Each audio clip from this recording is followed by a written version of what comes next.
네, 오늘은 하나님이 기뻐하시는 교회의 본질에 대해서 함께 나누고자 합니다. 오늘 본문의 1절 말씀 같이 읽겠습니다. 바리새인들과 또 서기관 중 몇이 예루살렘에서 와서 예수께 모여들었다가.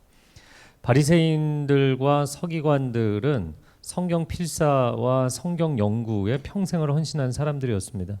그런데 이 사람들이 어떻게 여유가 생겼는지 예루살렘에서 갈릴리까지 이 150km나 되는 먼 지역을 찾아왔다는 거예요. 왜 그랬는가?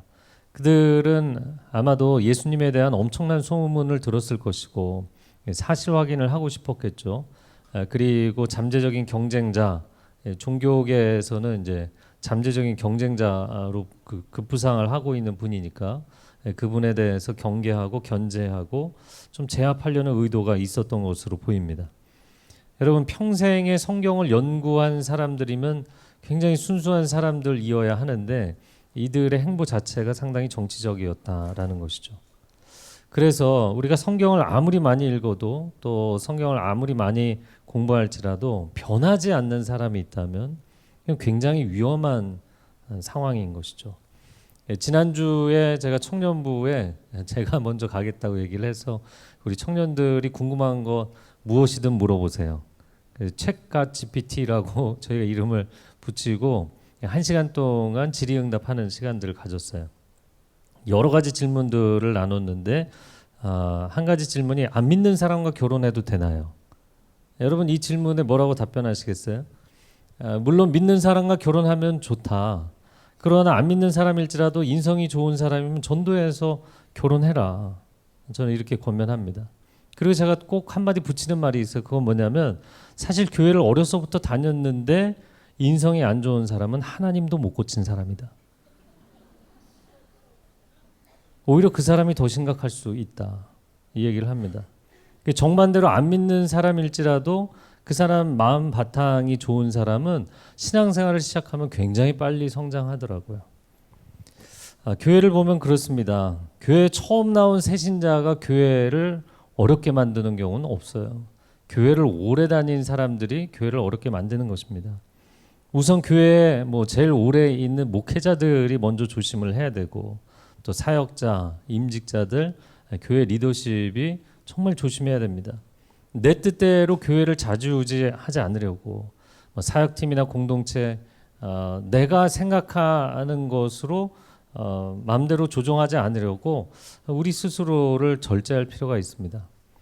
그래서 야뽕 나루토에서 하나님과 씨름해서 이겼던, 자신이 원하는 응답을 받아냈던 야곱의 기도 패턴을 너무 모델이라고 생각하시지 않았으면 좋겠어요.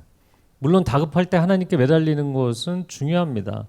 하지만 내가 사람과도 싸워서 이기고 하나님과도 싸워서 이기고 하여튼간에 이 전투적인 한국 사람도 굉장히 전투적이잖아요. 이 전투적으로 어떻게든 내 뜻을 관철시키겠다. 이런 신앙은 위험할 수 있습니다. 우리가 왜 1516 교회를 세웠는가? 왜 1516 교회에 모였는가? 우리 모두가 예배에 대한 목마름이 있기 때문입니다. 하지만 우리가 오직 예수님 한 분만을 우리 공동체의 유일한 해답으로 바라보는 것이 아니라 내가 정답이라고 생각하는 교회상, 내가 모범답안이라고 생각하는 어떤 예배 형태, 이런 거를 계속해서 요구한다면 이건 상당히 위험할 수 있다. 왜냐하면 이 세상에는 정답이 없기 때문이에요. 어느 교회나 사람이 모인 곳에는 문제가 굉장히 많이 발생을 하게 되어 있습니다. 다만 늘 오답으로 자꾸 기울어지는 우리의 삶을 정답으로 변화시켜 주시는 예수 그리스도의 은혜가 교회 안에 있을 때 교회는 교회다워지는 줄로 믿습니다.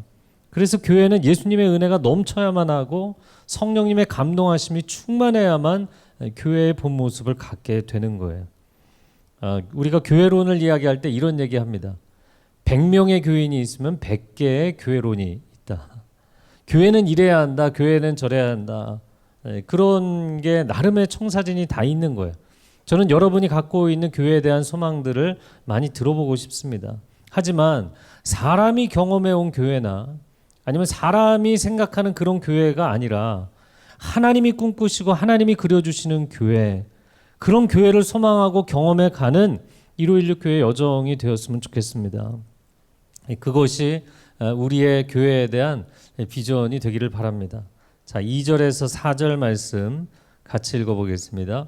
그의 제자 중 몇 사람이 부정한 손 곧 씻지 아니한 손으로 떡 먹는 것을 보았더라. 바리새인들과 모든 유대인들은 장로들의 전통을 지켜 손을 잘 씻지 않고서는 음식을 먹지 아니하며 또 시장에서 돌아와서도 물을 뿌리지 않고서는 먹지 아니하며 그 외에도 여러 가지를 지켜 오는 것이 있으니 잔과 주발과 녹그릇을 씻음이로라. 자, 이 종교인들이 예수님의 제자들이 음식 먹기 전에 손을 씻지 않은 것을 보았다는 거예요. 당연히 뭐 음식 먹을 때 더러운 손을 씻는 것은 위생상으로도 좋은 것이잖아요. 하지만 이 종교 지도자들이 더러운 손이라고 이야기하는 것은 실제로 먼지가 묻어서 더러운 손이 아니고요. 그들이 정해놓은 율법적인 어떤 규칙의 기준상 부정한 손이라는 개념을 이야기하는 것입니다. 그래서 제가 이번에 이것을 좀 더 찾아보면서 좀 충격을 받았는데요. 유대 랍비들이 모세 오경이라는 이게 토라라고 하죠. 이 토라에 대해서 여러 가지 뭐 에피소드들을 써놓은 게 이제 탈무드인데 이 토라와 탈무드 중간이 미시나예요. 미시나는 이 율법을 많은 랍비들 스승들이 해석을 해놓은 거예요. 그런데 그 미시나에 정결법의 세부 규정을 다룬 내용만 무려 126장이라는 거예요. 126장의 이 세부 규정을 여러분 충격을 안 받으시는데 너무 놀랍지 않나요? 이거 거의 결벽증 수준이잖아요. 그러니까 법을 위한 법이었고 그 법을 지키지 않으면 정죄하기 일쑤였습니다. 제가 이렇게 주일날 예배를 드리고 이제 로비에서 성도님들 인사하잖아요. 근데 로비에 서 있으면 가끔 아이들이 달려옵니다. 너무너무 반가워하면서 자기가 먹던 과자를 주는 아이들이 있어요. 너무 그 마음이 기특하죠. 그러나 얘들이 뭐 여기저기 만지고 다니고 뛰어놀다가 왔으니까 그 손이 뭐 깨끗하지는 않잖아요. 그래도 제가 지금까지는 한 번도 거절하지 않고 잘 먹었습니다. 아이가 목사님 얼굴 안다고 나름 반가워서 자기의 소중한 과자를 내준 거잖아요. 근데 제가 그걸 거절하면 어떻게 되겠어요? 그러나 만약에 유대인들의 기준으로 얘기하면 정결법의 저촉이 되는 거죠.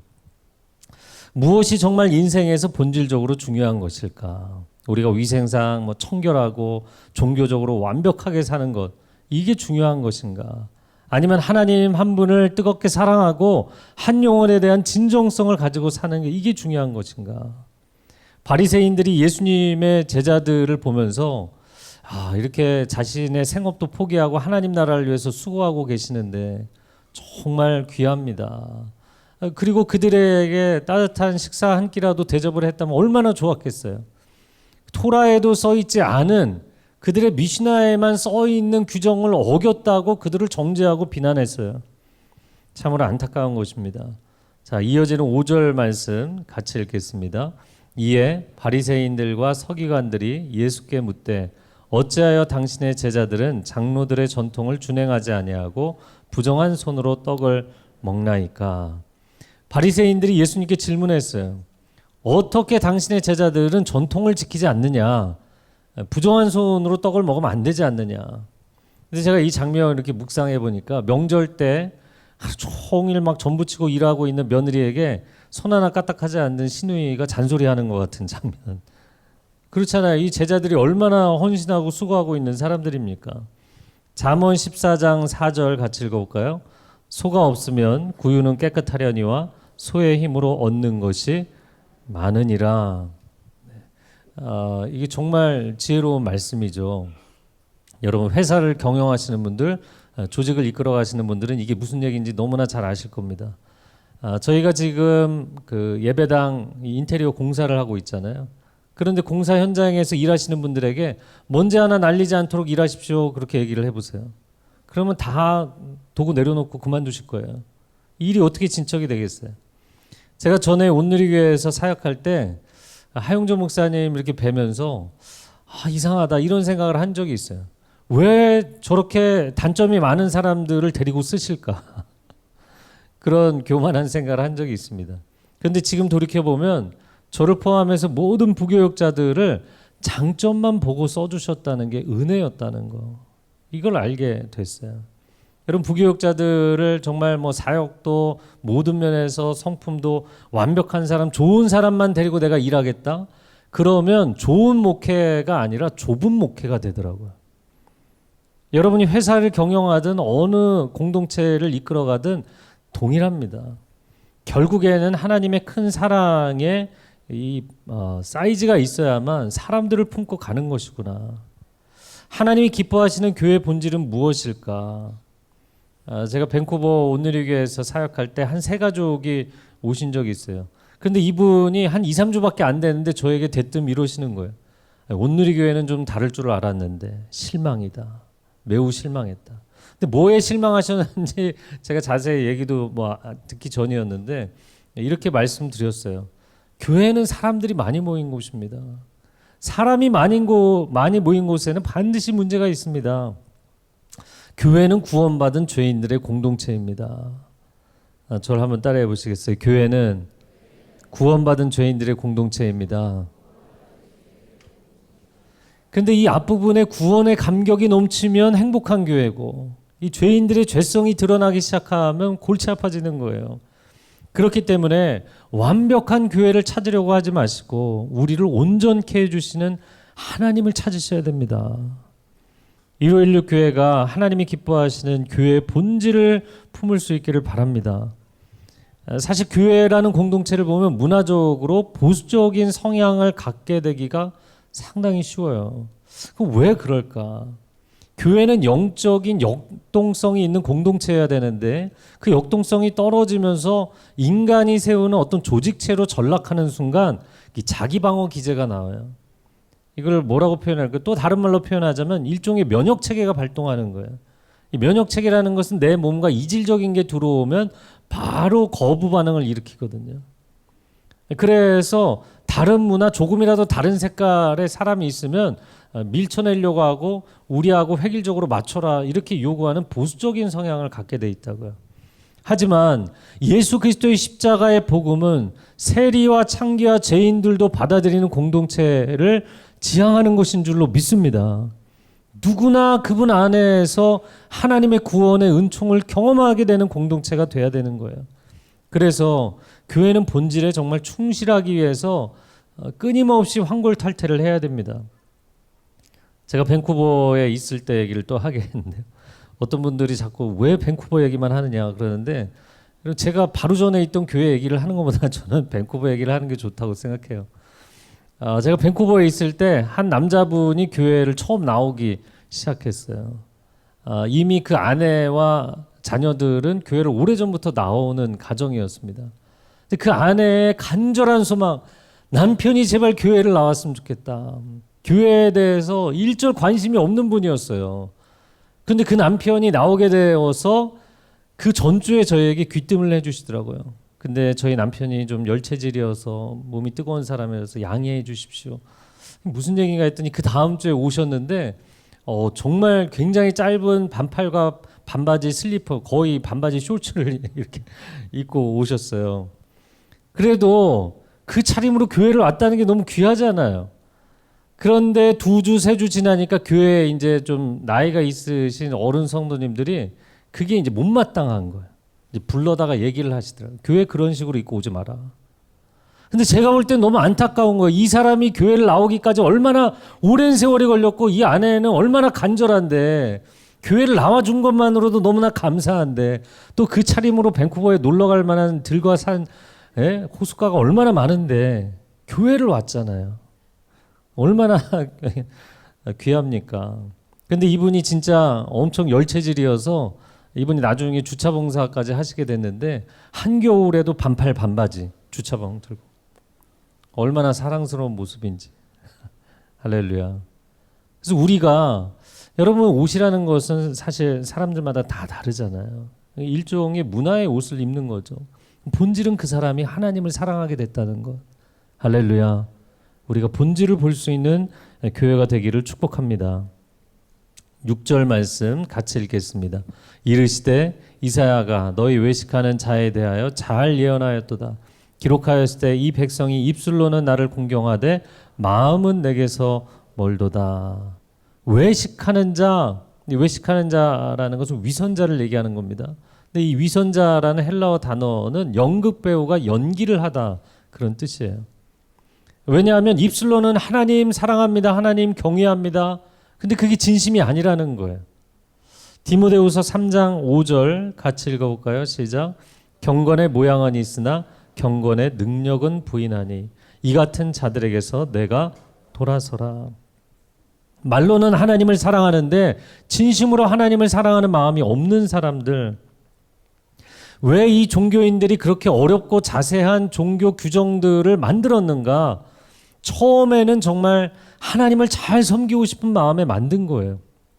그런데 점점 변질이 되면서 자신들의 종교적인 기득권을 유지하기 위해서 이 법을 활용하고, 우리는 이거 다 지키는 사람들이야, 너희 일반인들하고는 우리는 수준이 달라, 자신들의 기득권 유지를 위해 사용하고, 경건의 모양새를 갖춰서 사람들에게 인기와 명예와 부를 얻기 위해서 이걸 사용했다는 게 문제였어요. 여러분, 이 진정성의 문제, 연인들도 상대방의 마음을 사로잡기 위해서 영화 대사에나 나올 법한 멋진 이야기 해놓고, 근데 사실 속으로는 진심이 아닌 사람들이 있잖아요. 이거 문제가 있습니다. 그런데 이런 사람들 중에서 이 패턴이 고착화된 사람들은 더 무서운 게 어떤 상태냐면, 자신이 진심이 아니라는 걸 몰라요. 자신이 지금 진심으로 이야기하고 있다고 생각해요. 제가 이 얘기를 하는 거는 제가 그런 마음을 가져봤다는 게 아니라 그런 패턴의 사람들이 있더라고요. 자신이 지금 연기를 하고 있다는 걸 모르는 거예요. 만약에 진짜 그런 사람이 연기자라면 연기에 몰입을 하고 있는 거죠. 그런데 자기가 실제 그 연기를 하는 캐릭터인지 자기 자신인지 분간이 안 되는 사람들이 있어요. 그런데 신앙생활을 하는 그리스도인들도 그럴 수 있다는 거예요. 우리가 입술로 찬양할 때, 기도할 때 하나님 사랑합니다, 제가 하나님 사랑하는 거 아시지 않습니까? 저 좀 잘 봐주십시오. 그런데 입으로 그렇게 많이 고백을 하는데 그 사랑 고백이 진심이 아닐 때가 있다는 거예요. 그런데 나는 그걸 진심이라고 생각하면서 사는 거예요. 여러분, 우리가 그렇게 많이 고백하지만 결정적인 순간에 제자들이 예수님 버리고 도망간 것처럼 우리의 고백이 온전치 못해서 주님께 죄송하고 부끄러울 때가 한두 번이 아니잖아요. 성도 여러분, 하나님이 진정으로 기뻐하시는 신앙, 하나님 앞에 전심을 드리는 신앙생활이 될 수 있기를 바랍니다. 제가 하나님을 진심으로, 신령과 진정, 그 진심으로 예배한다는 게 무엇일까? 이 묵상하면서 이 진심을 드린다는 것은 전심을 드리는 거예요. 마음의 일부분, 시간의 어떤 일정한 순간에만 진심이, 진짜 진심이 아닌 거예요. 나는 당신을 영원히 사랑하겠다, 당신만 사랑하겠다, 이렇게 고백을 했는데 돌아서서 다른 이성을 쫓아다닌다. 이게 진심 아니잖아요. 그런데 스스로 착각하고 있는 유형의 사람들은 아니다, 나는 그 순간의 진심이었다, 이렇게 얘기하거든요. 그건 순간의 진심이죠. 그건 온전한 진심이 아니라는 거예요. 그래서 전심을 드려야 진심인 거예요. 신명기 6장 5절 같이 읽겠습니다. 너는 마음을 다하고 뜻을 다하고 힘을 다하여 내 하나님 여호와를 사랑하라. 여러분, 저와 여러분이 하나님을 사랑하는 마음과 세상과 사람을 사랑하는 마음이 나누이지 않기를 바랍니다. 그래서 전심으로, 진심으로 하나님을 사랑하는 평생의 다윗과 같은 예배자들이 되시기를 축복합니다. 7절과 8절 말씀 같이 읽겠습니다. 사람의 계명으로 교훈을 삼아 가르치니 나를 헛되이 경배하는도다 하였느니라. 너희가 하나님의 계명은 버리고 사람의 전통을 지키느니라. 하나님의 계명, 하나님의 말씀이 우선인가, 아니면 사람이 만든 전통이 우선인가? 여러분, 전통도 중요한 것입니다. 이 전통이라는 것은 오랜 역사를 통해서 그 공동체의 본질을 지켜내기 위해 형성되어 온 것이죠. 그렇기 때문에 전통은 본질을 수호하기 위해서 존재하는 것인 만큼, 만약에 그 전통의 본질을 훼손시킨다면 그 전통은 깨져야 되는 것이죠. 그러므로 1516 교회가 한국교회에 허락하신 하나님의 소중한 전통을 이어갈 뿐만 아니라 교회의 본질을 회복하기 위해서 겸손히 하나님의 인도하심에 순종하는 교회가 되기를 바랍니다. 교회 예배의 문화를 놓고 보면 여러분 통성기도를 하는 게 맞을까요? 아니면 침묵기도를 하는 게 맞을까요? 우리가 뜨겁게 찬양하잖아요. 뜨겁게 찬양하는 게 맞을까요? 아니면은 차분하게 조용하게 찬양하는 게 맞을까요? 여러분 오늘 뭐 새 찬양도 한 곡 같이 불렀는데 새 찬양은 새 노래를 많이 부르는 게 맞을까요? 아니면 우리에게 익숙한 기존 찬송가를 많이 부르는 게 맞을까요? 이거는 전부 문화적인 요소이기 때문에 이 문화적 요소에는 궁극적인 정답이 없어요. 예배에서 본질적으로 가장 중요한 것은 하나님의 임재 체험인 줄로 믿습니다. 하나님을 대면하여 만나는 것. 여러분이 이 예배당에 왔는데 하나님을 만나지 못하고 하나님, 내 인생을 향한 하나님의 음성을 듣지 못한다면 우리는 헛걸음을 하는 것이잖아요. 그래서 제가 교회가 시작하면서 뜨겁게 기도하고 뜨겁게 찬양하고 여기까지 왔어요. 이제 9월이 됐습니다. 제가 일부 예배에 대해서 고민을 했는데 일부 예배는 앞으로 클래식한 예배를 준비하고 있습니다. 그것이 문화적으로 하나님을 만나는데 더 도움이 되는 분들이 있다면 그분들에게는 그것이 축복이 되는 것이죠.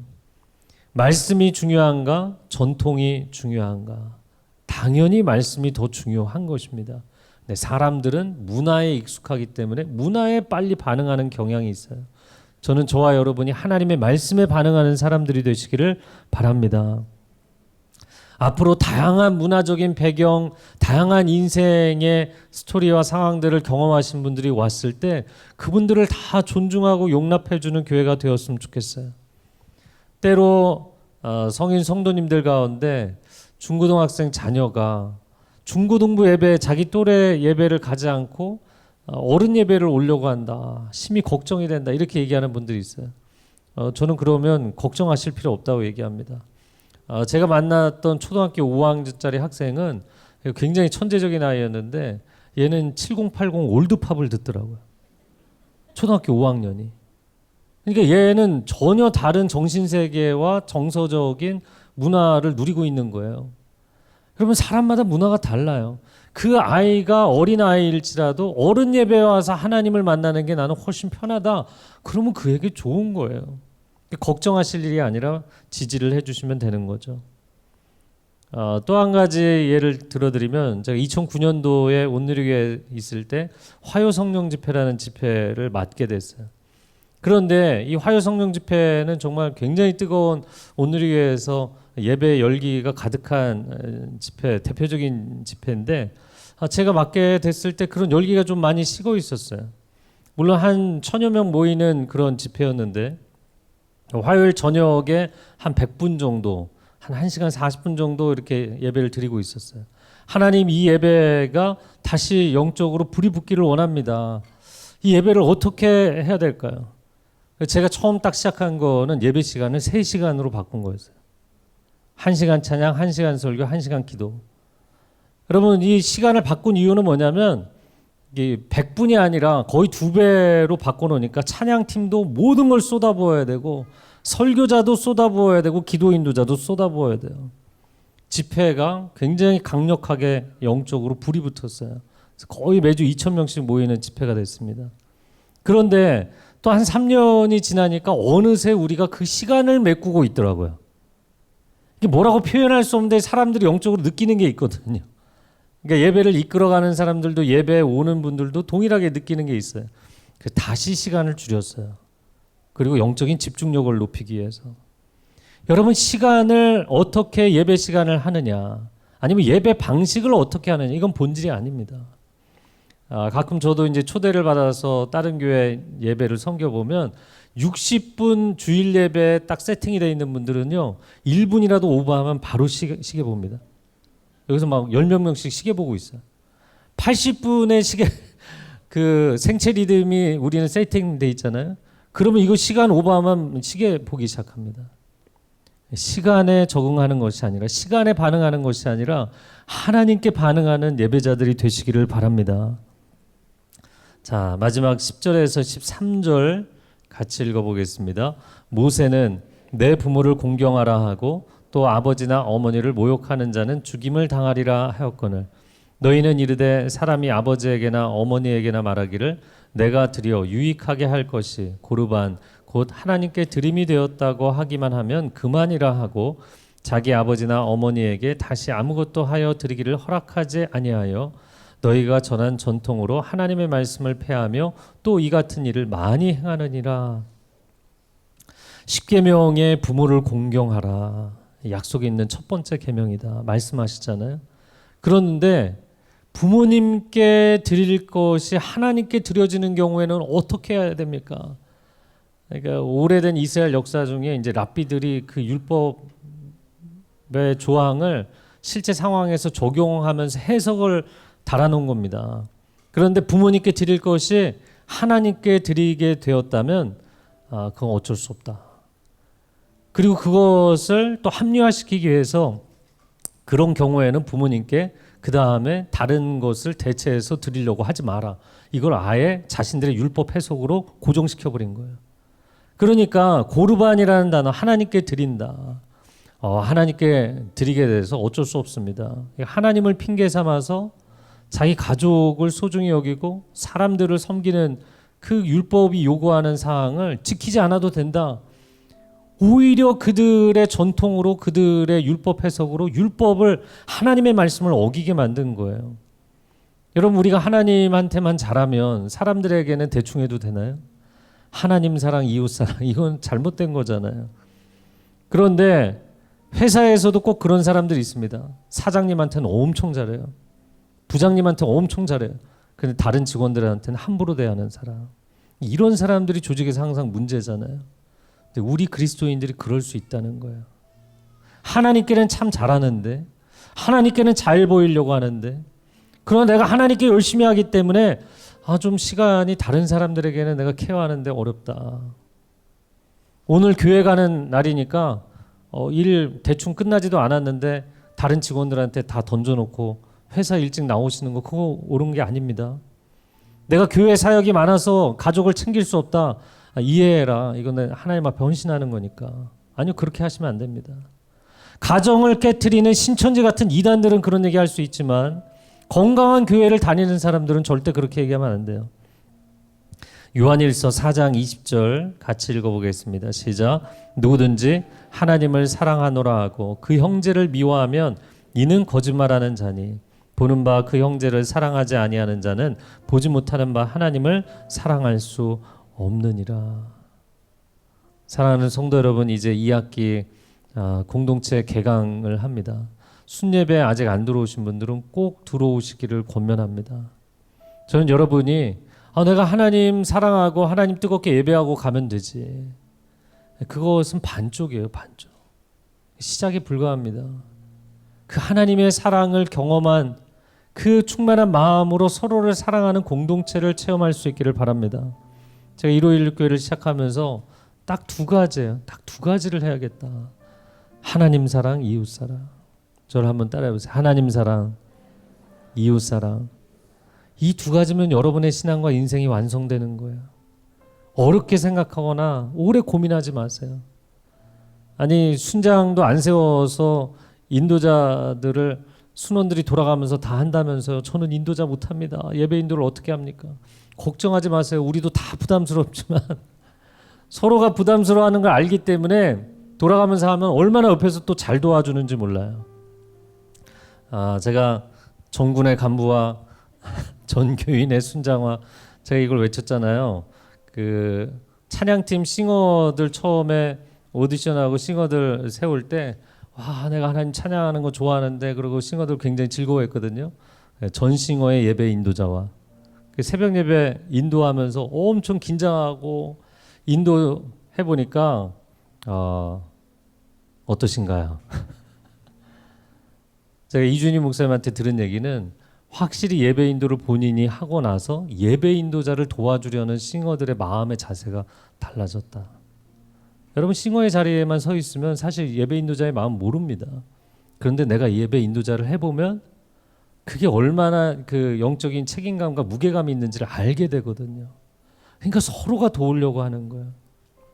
저는 1516 교회가 물론 순장 세우면 굉장히 시스테매틱하게 조직적으로 잘 돌아가요.